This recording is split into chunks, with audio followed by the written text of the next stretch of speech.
Olá, queridos e queridas. Hoje o Tio Anderson recebe aqui Rayane Gomes para um bate-papo que eu tenho certeza que vai ser super bacana.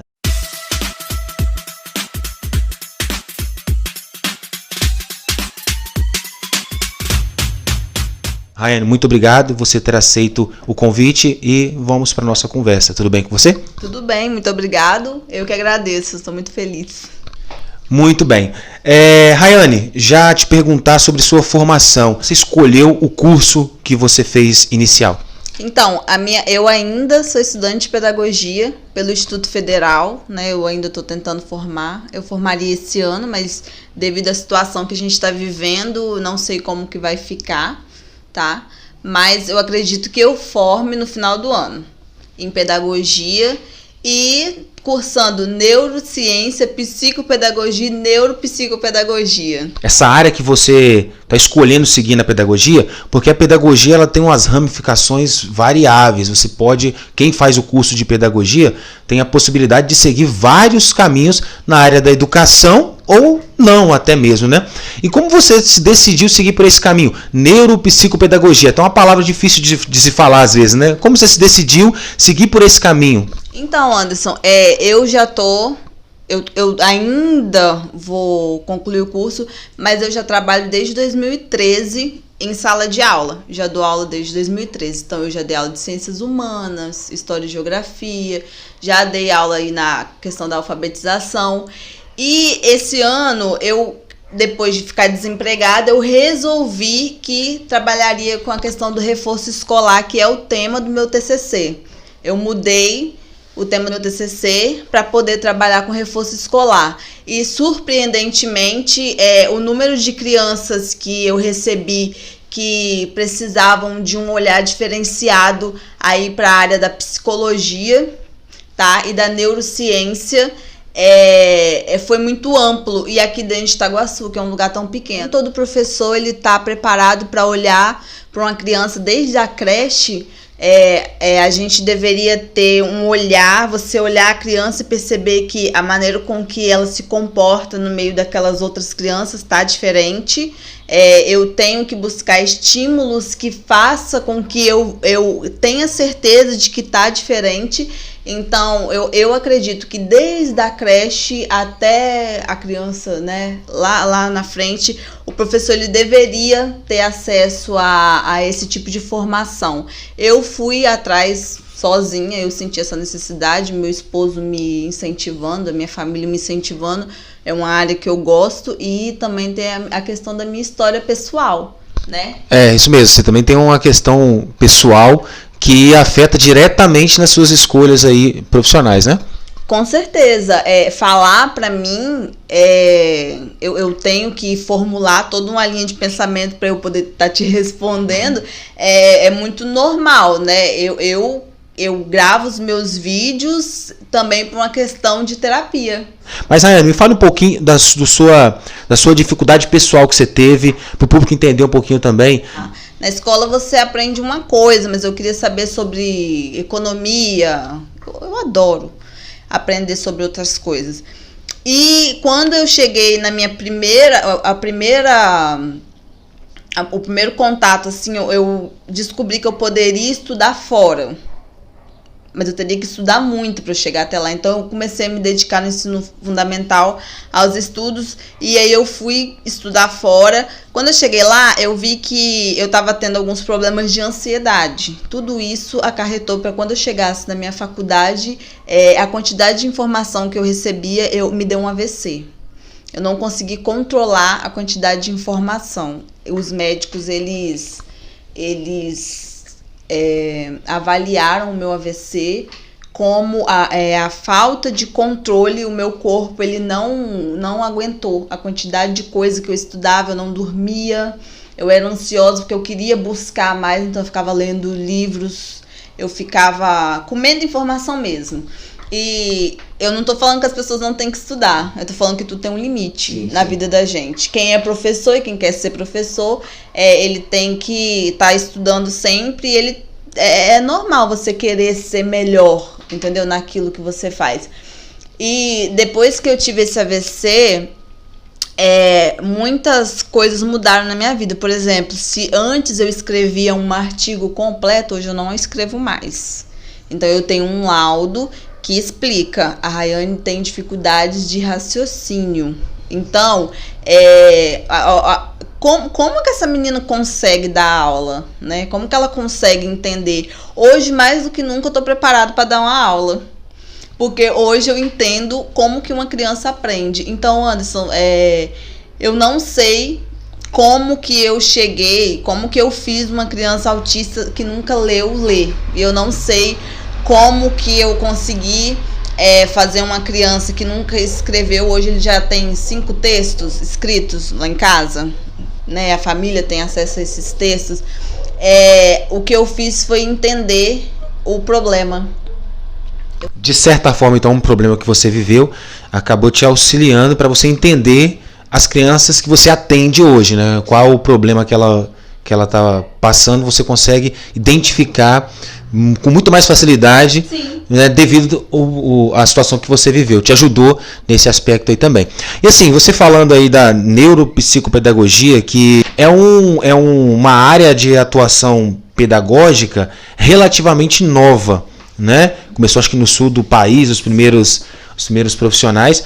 Assim, a psicopedagogia já é um pouquinho mais anterior. Psicopedagogia. Qual a diferença entre neuropsicopedagogia e psicopedagogia? Tem grande diferença? A neuropsicopedagogia, ela vai estudar o sistema neurológico da criança. Então, eu tenho uma criança autista. Eu sei que o autismo, a criança autista, ela tem mais neurônios do que uma criança dita aí normal, né?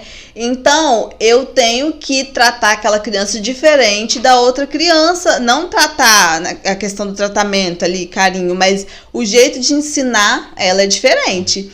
Então, a quantidade de neurônio tem muito a ver com o aprendizado da criança. O que eu posso criar? O que eu trabalho melhor que vai estimular aquela parte do cérebro da criança a trabalhar melhor? Entendeu? Sim. A aprender melhor. A gente sabe que, por exemplo, uma criança com TDAH, a parte do córtex da gente, que é essa parte da frente da cabeça da gente, ela é responsável pela nossa organização. Então, uma criança com TDAH, quando ela vai se organizar, isso aqui dela não está funcionando, entendeu? Então, essa parte de trás vai entrar em colapso. E eu, como professor, que tem uma criança dentro da sala de aula com TDAH, eu tenho que olhar para aquela criança e olhar e falar: gente, a minha criança a cabeça dela está entrando em colapso. E às vezes o professor não tem o conhecimento, ou a criança não tem um laudo, por exemplo. Às vezes a criança tem esse problema, mas ainda não foi identificado. Mas ele vai identificar situações que possam levar para esse diagnóstico. Mas assim, e aí às vezes o professor ele fala: nossa, mas esse menino não consegue se organizar, é bagunceiro, não consegue montar. Mas não é que ele não queira. Tem uma questão psicológica, neurológica que influencia, né? Porque, mas ele é bagunceiro, ele não para quieto no lugar, ele não consegue, ele atrapalha a minha aula. Tá, mas vamos buscar um jeito diferente de fazer esse menino se comportar dentro da sala de aula?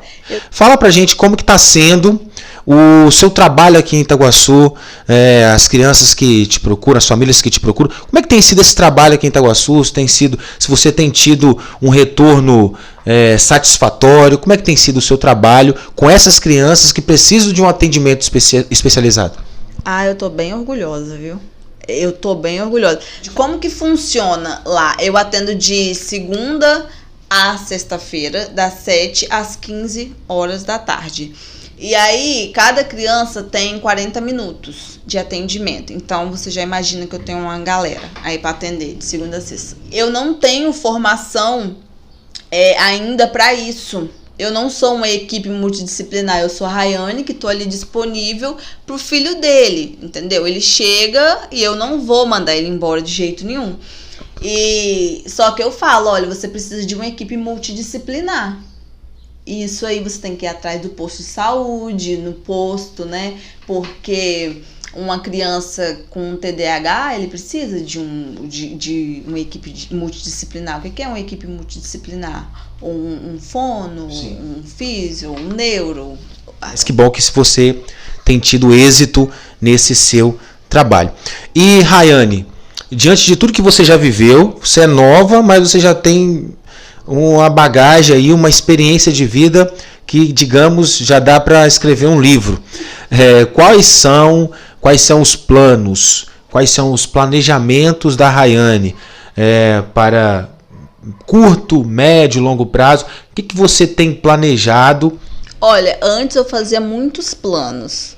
Hoje o meu plano é atender o maior número de crianças que precisam dentro de Itaguaçu. Esse é o meu plano.